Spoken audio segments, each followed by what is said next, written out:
E adesso arriviamo alla seconda parte. Abbiamo detto che oggi sarà una puntata speciale e il motivo è molto molto semplice, perché potrebbe essere l'ultima puntata di Spazio Obiettivo di X e non solo, ma di tutte le trasmissioni in lingua italiana dell'Adventist World Radio. Avremmo voluto evitare di arrivare a parlare in questi termini, ma purtroppo è una possibilità molto concreta. Usiamo ancora il condizionale perché c'è ancora un filo di speranza, anche se personalmente io, che sono sempre molto ottimista, stavolta non me la sento di essere veramente...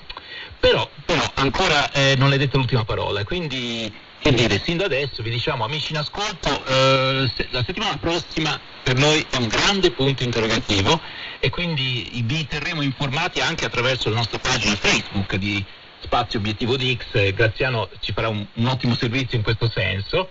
Perché veramente di ora in ora noi sentiamo notizie, anche per noi che lavoriamo qui come collaboratori, come volontari, siamo a volte presi anche un po' alla sprovvista da questi sviluppi. Comunque sia, come abbiamo detto, c'è la possibilità molto concreta che chiuda questa trasmissione storica e il broadcasting proprio in lingua italiana dell'Adventist World Radio. Proprio per questo abbiamo voluto allungare i tempi dedicati alla riflessione sulla radio, sulle onde corte, anche con un ospite prestigioso come Andrea Bornino, responsabile dei contenuti della piattaforma RAI per i podcast, dunque di RAI Play Sound. Un saluto a voi e agli ascoltatori. Ho pensato a te perché purtroppo per noi si sta aprendo la porta della chiusura, come si può dire, per cui in questo programma pare proprio che questa sarà l'ultima puntata. Qualche ascoltatore aveva ventilato di andare avanti come podcast, però questo programma è legato a doppio filo con la radio e dividere uno senza l'altro diventa cosa non semplice. Quindi ho pensato anche un attimo a te per narrare un po' cosa vuol dire fare un podcast, cosa vorrebbe dire fare un podcast di questo tipo senza quello che può essere un supporto del programma radio a cui fa riferimento. Ma guardate, mi sembra di vivere una data, che è il 30 settembre del 2007, quando la mia azienda, la RAI, ha chiuso le onde corte. Per i più giovani forse non sapranno neanche che la RAI trasmetteva in onde corte, ma la RAI ha trasmesso in onde corte per tantissimo tempo, dagli anni 30 fino appunto al 2007, quindi c'è un po' quel sapore di nostalgia e intanto vi ringrazio per avermi chiamato.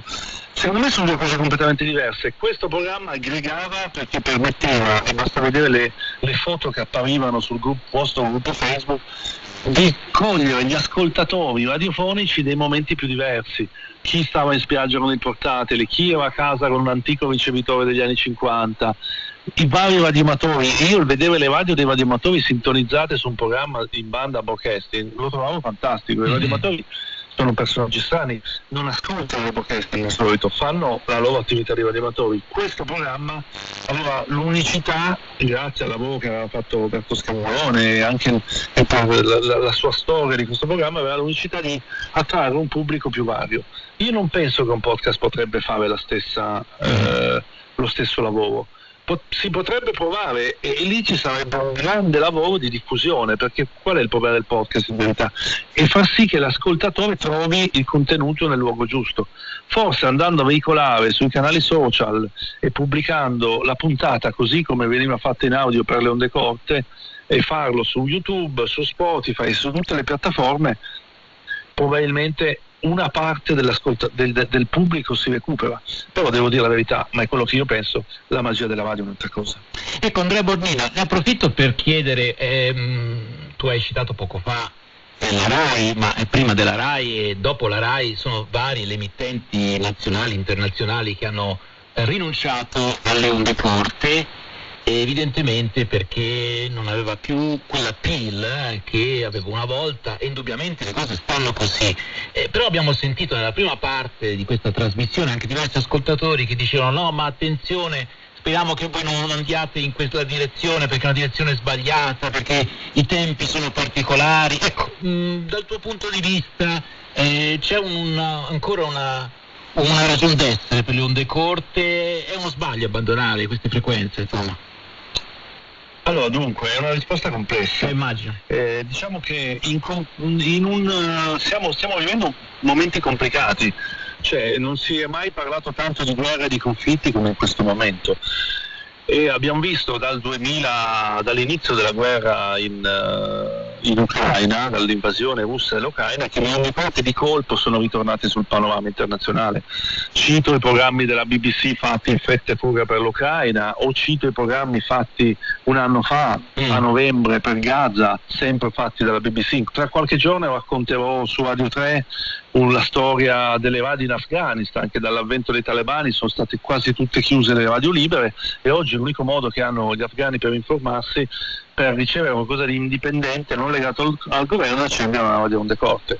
Questo per dire, in alcuni contesti le onde corte non sono sostituibili con nulla.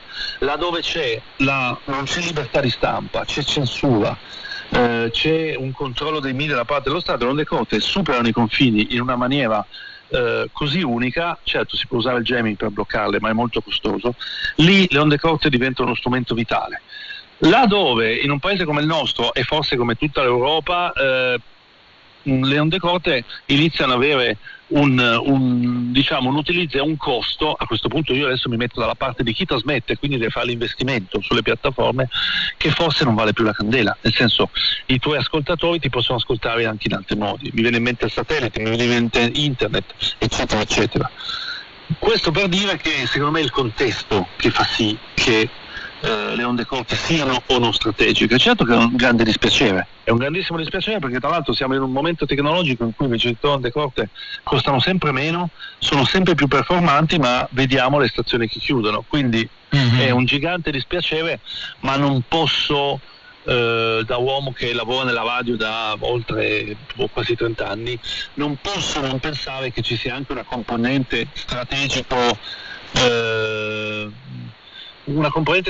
di visione. Non possiamo far finta che siamo negli anni 60, siamo nel 2024, quindi in alcuni contesti sono assolutamente indiscendibili, in altri sono sostituibili. Questa è la mia risposta, ripeto, non è facile, è difficile immagino stare da una parte o dall'altra. Certo. Situazioni come queste sono reversibili? Oppure è veramente complicato? Come dire, guarda, ti dico, racconto il caso dei programmi di BBC in arabo, no. BBC in arabo aveva spento i programmi non decorte e non medie, e con Gaza in fretta e furia li hanno riaccesi, quindi no, sono i contesti che fanno scegliere le piattaforme e le strategie, non sono la pianificazione a lungo termine. C'è sempre più bisogno di contenuti audio di qualità, ma come li andremo a ascoltare e quali saranno le piattaforme, ad oggi non lo può dire nessuno. È un momento in cui ci vuole molto realismo, cioè da parte di un editore, mi metto dalla parte di chi trasmette. Se un tempo si usava la disseminazione, molte stazioni radio usavano più mezzi di comunicazione per raggiungere un pubblico senza sapere bene qual era il pubblico, accendevano onde medie, onde corte, FM. Oggi diciamo che il pubblico si è così frammentato, cioè dentro la giornata di una persona, la radio o qualsiasi degli altri mezzi di comunicazione non occupa più uno spazio principale, ma è dentro all'interno di tanti pezzettini, e quindi l'editore, nel momento in cui deve raggiungere il proprio pubblico, secondo me si trova davanti a delle scelte che prima non c'erano. La scelta delle onde corte, che forse è quella più dispendiosa, enormi impianti che consumano megawatt di energia, è una scelta, e tra l'altro che buttano tutta questa energia senza sapere potenzialmente chi è dall'altra parte, perché comunque sappiamo che internet per prima, ma anche altri mezzi, hanno portato via del tempo le onde corte. Quindi per chi deve scegliere come raggiungere il proprio pubblico, che è un discorso che è stato fatto per esempio dalla Radio Vaticana, mi viene da pensare che negli ultimi 10 anni ha riformato completamente la propria offerta, tantissimo digitale, le onde corte solo per quei paesi in via di sviluppo dove lampante che non sarebbe il segnale non poteva arrivare. E aggiungo, tu hai citato internet è uno strumento controllabile, io posso decidere quali siti far vedere o no, o peggio posso controllare chi va a vedere quei siti, quindi mettendo anche a rischio potenzialmente i miei ascoltatori. Le onde corte no, garantiscono per chi ascolta quell'anonimato fantastico che è uno dei giochi più belli della radio. Però ripeto, se ci mettiamo dalla parte dell'editore, le scelte strategiche su quale tipo di pubblico, con quali mezzi, secondo me diventano sempre più complesse da fare. Quindi alcune scelte, ripeto, dolorose, si possono da un certo punto di vista comprendere. Ecco, vale la pena forse sottolineare il caso che il programma in italiano della AWR Forse era un programma molto particolare e affiancato anche da una pagina Facebook che dava il senso anche di un programma calibrato proprio per un certo tipo di pubblico, e a microfoni spenti Graziano mi riferiva che forse un terzo dei radioamatori attivi nel nostro paese sono anche amici della pagina Facebook e dunque attivi anche nell'ascolto, nei post della pagina Facebook. È così, Graziano, ho capito bene? Il vostro esempio secondo me è un esempio di comunità. Cioè, dietro il programma c'è una grande comunità di ascoltatori, quello è lampante. E Facebook, come tutti i social, ha permesso di visualizzarla questa comunità. Sì. Prima non succedeva. Prima chi usava le onde corte trasmetteva e riceveva le lettere e i rapporti d'ascolto. Ecco. La cosa incredibile oggi è che poi la domenica, già mezz'ora dopo la messa in onda, anzi quasi in tempo reale, ci sono le foto di chi ascolta dal mare, da casa, con il ricevitore sul plus. La sfortuna, secondo me, è che una decisione come quella presa dalla Adventist World Radio riguarda tutti i servizi europei. E quindi... ma secondo me è semplicemente stata fatta su un Excel guardando i budget. Non penso che ci sia stata una scelta relativa a scegliamo questa comunità o l'altra. Semplicemente, evidentemente, le scelte, quelle che dicevo prima, che fa un editore, che sono scelte spesso drammatiche, evidentemente davanti a questo Excel i costi delle onde corte negli occhi di chi ha dovuto fare questa scelta non rappresentavano più la sicurezza di raggiungere un pubblico, ma non è il caso del vostro programma, perché lì sì il pubblico è raggiunto.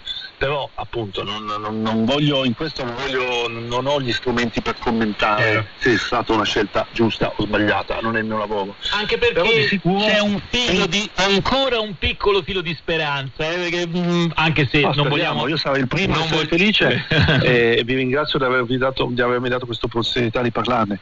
Quello che lo ripeto è che nel 2024 una comunità di persone che ascolta un programma in onde corte è comunque una notizia, secondo me molto interessante.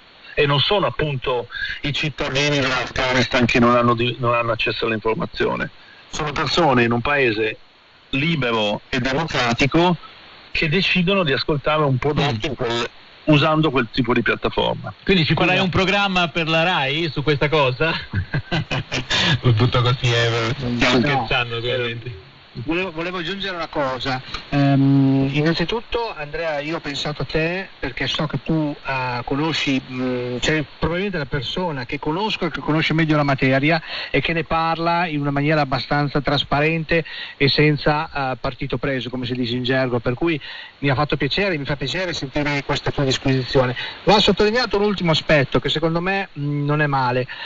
Questo programma ha avuto anche la capacità di fare riaccendere radio dimenticate, creare interesse su prodotti che erano abbandonati in cantina, creare anche un piccolo commercio, perché comunque nei mercatini queste radio si sono viste, si vedevano, ma prima erano cose abbastanza buttate lì, invece adesso le si vedono anche accese, e quindi è riuscito anche a fare questo, e il fatto di avere interessati radioamatori in una maniera un po' più diciamo mirata rispetto a quello che succedeva con Roberto Scaglione, perché lui non era radioamatore, anche se ha fatto molto in quel senso.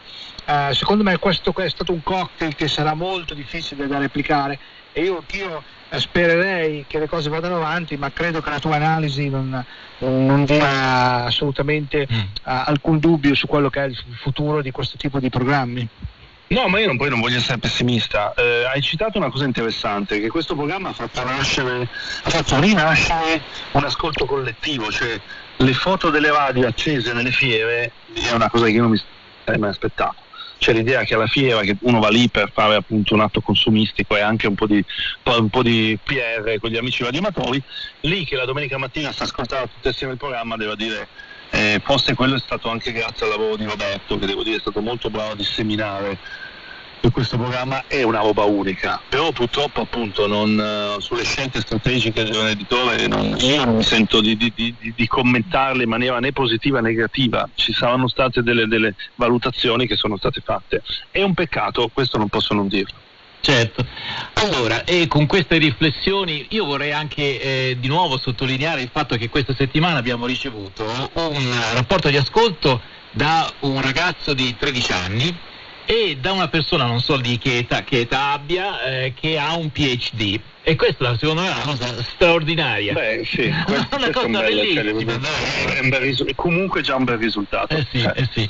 E quindi, come abbiamo già detto anche qui a microfoni spenti con Graziano, sono piuttosto fiero che l'ultima trasmissione non è l'ultimo di una lenta agonia in cui gli ascolti ormai non erano più sostenuti, eccetera, eccetera, ma insomma che invece finiamo in bellezza, ecco, con tante persone che ci hanno apprezzato veramente, e quindi non possiamo non ringraziare. E ora qui comincia la lista e non finiamo più però, quindi non lo so, Graziano, vuoi dire qualcosa anche tu e poi salutiamo il nostro amico Andrea Bornini. Qui vanno ringraziati tutti gli ospiti, ma va ringraziato soprattutto Andrea che ci ha dedicato parte del suo tempo, che io so essere molto... È stato un vero piacere, ringrazio voi.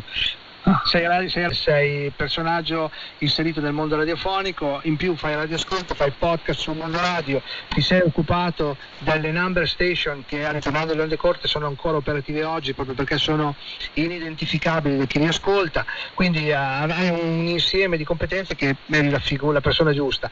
È un peccato che purtroppo debba finire così, ecco. Speriamo che ci sia ancora, chi lo sa, magari ci possiamo risentire. Andrea Bornino, grazie davvero per essere stato ancora una volta in nostra compagnia e viva la radio, sempre e comunque. Viva la radio, tutti i miei interventi sono conclusi con voi. Viva la radio sempre, ciao. Ciao Andrea, ciao.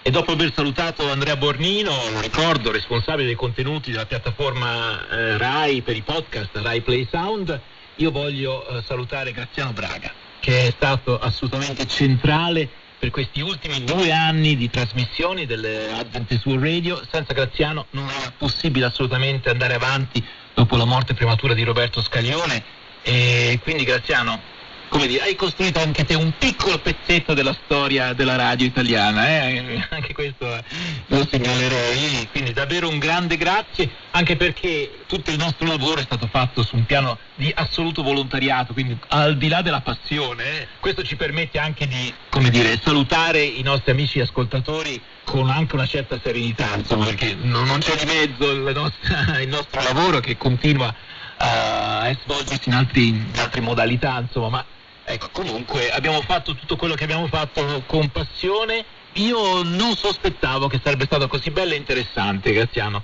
e con questo, non lo so, do l'ultima parola a te. Alberto, io ti ringrazio molto, sicuramente io mi sono impegnato al meglio per cercare di costruire e mantenere vivo questo tipo di trasmissione con tutti i miei limiti, perché non posso neanche lontanamente paragonarmi a un conduttore radiofonico. Sono un radioamatore appassionato, anche da parte mia è stato fatto solo con tanta passione. Sicuramente ho sbagliato tanto.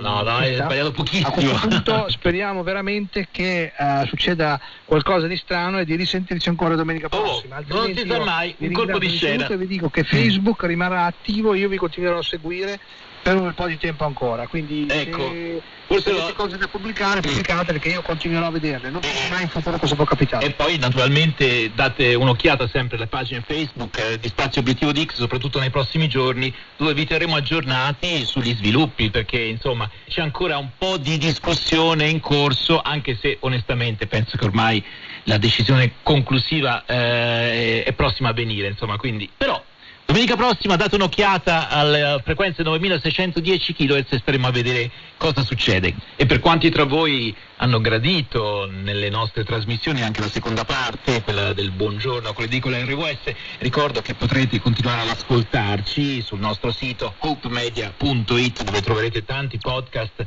delle trasmissioni che continueremo a fare per il network RWS. Un grazie davvero a tutti, anche coloro che hanno collaborato con noi, i nostri ospiti, i responsabili della Adventist World Radio, perché insomma comunque per tanti anni hanno assicurato un servizio un po' in solitaria, anche quando altri network importanti se ne erano andati, e quindi insomma va dato anche atto di questa loro costanza nell'offrire un servizio che forse viene a cessare proprio con questa trasmissione. Grazie davvero per l'ascolto che avete prestato a queste nostre trasmissioni nel corso degli anni. È stata un'esperienza che mi ha arricchito, e che dire ancora? Semplicemente un augurio del meglio per la vita di ciascuno di voi, e il Signore vi benedica, e ancora viva la radio.